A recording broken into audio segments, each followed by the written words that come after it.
Happy Sunday. Hope you've been having a great week. Sometimes it's a little tough being a kid. May have had this experience at some point, been to the music park or a fair, and you found out that you're just a little too short and not quite tall enough yet to get on that ride that you want. And you definitely feel like you're way far away from getting your driver's license and being able to have your own car and just go wherever you want to go.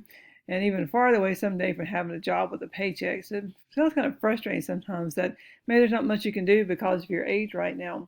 So let's kind of think about that today with our story about John.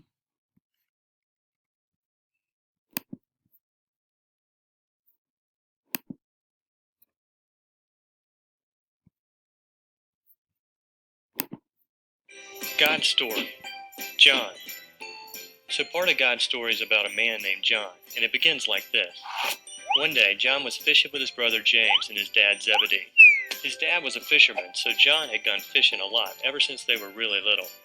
They were out in a boat, and John might even had a couple of big, fat, juicy worms in his hand for fish bait. In the middle of fishing, they met Jesus. Jesus called to John and his brother and said, "Come, follow me."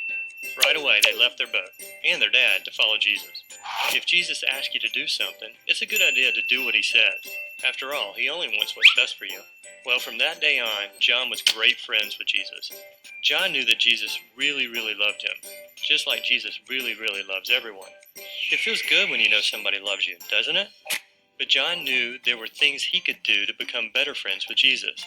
Like he could talk to Jesus about what was happening in his life, and he could listen to Jesus and obey him. He could also spend time with Jesus to get to know him better. So they hung out all the time, so much, in fact, that Jesus gave John a rockin' nickname. Jesus started calling him Son of Thunder. With a name like that, John probably could have given up fishing and become a pro wrestler, but he didn't. Maybe that's because pro wrestling hadn't even been invented back then. Anyway, where was I? Oh yeah, while John and Jesus were hanging out, Jesus did some other pretty awesome things. Like heal some sick people, feed a crowd of thousands with only 5 loaves of bread and a couple of fish, walk on top of the water, and make one of his friends who had died come back to life. Imagine you had a best friend who was a doctor, a chef, and had superpowers. That's what it was like for John with Jesus. Well, Jesus told John that pretty soon he had to go back to heaven. This made John sad. John missed Jesus a lot after Jesus left for heaven. But the great thing about being friends with Jesus is that John could still pray to him and listen to him, just like we can today. Prayer just means talking to God and Jesus, asking them for what we need, saying sorry for bad choices we made, thanking them for what they've given us, and just telling them how we feel. So while Jesus was in heaven, John kept on talking to Jesus and listening to him. And one day, Jesus showed John a picture, kind of like how we see our dreams while we're asleep.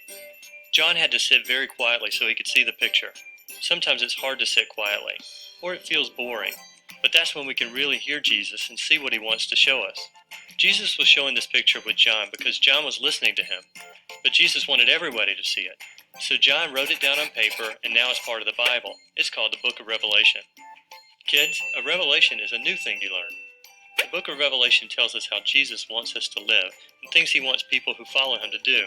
Some of the things in Revelation sound pretty crazy, but it all ends with Jesus coming back from heaven to rescue us. He's going to come back to earth and make all the wrong things right. Revelation tells us there won't be any more crying, or sickness, or loneliness, or fear when Jesus gets here. By the way, Jesus wanted John to share the picture because he loves everybody as much as he loves John. And we can pray and listen to Jesus too, just like John. And that's the story of John. So in case you missed it, here's a quick version. John met Jesus. Jesus asked John to follow him. John did. He became good friends with Jesus. Jesus left for heaven. John prayed and listened to Jesus. We can pray and listen to Jesus too. Jesus showed John a picture. The picture shows that Jesus is going to make all the wrong things right.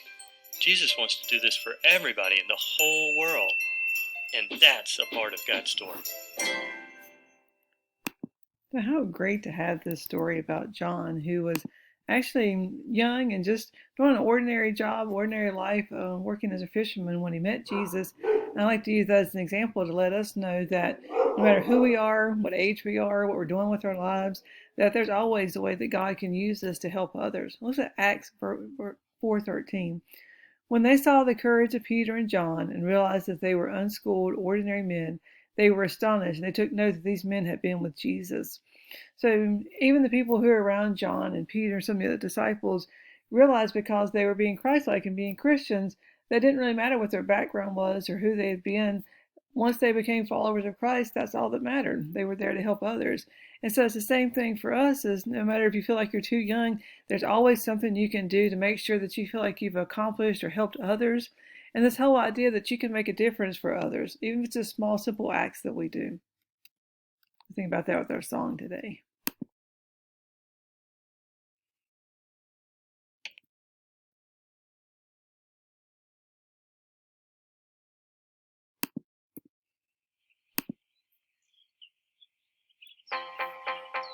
I've got peace like a river, I've got peace like a river, I've got peace like a river in my soul. I've got peace like a river, I've got peace like a river, I've got peace like a river in my soul.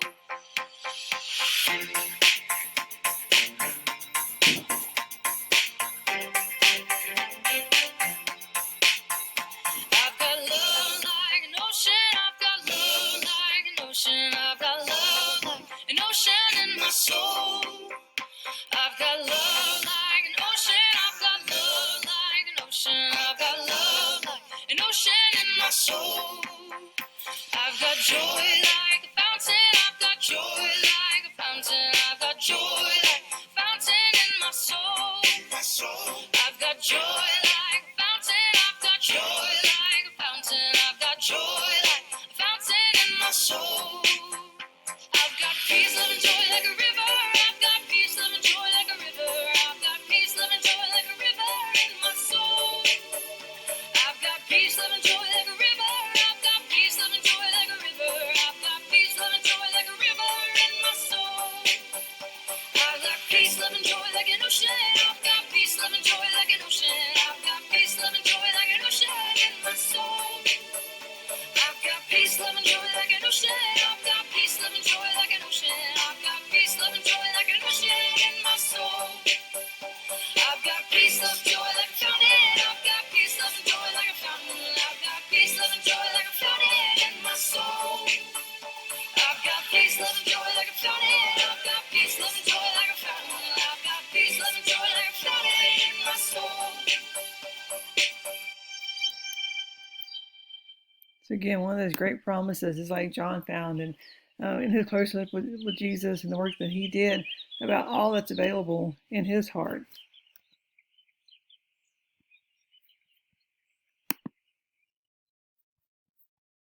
Monster Math presents Counting to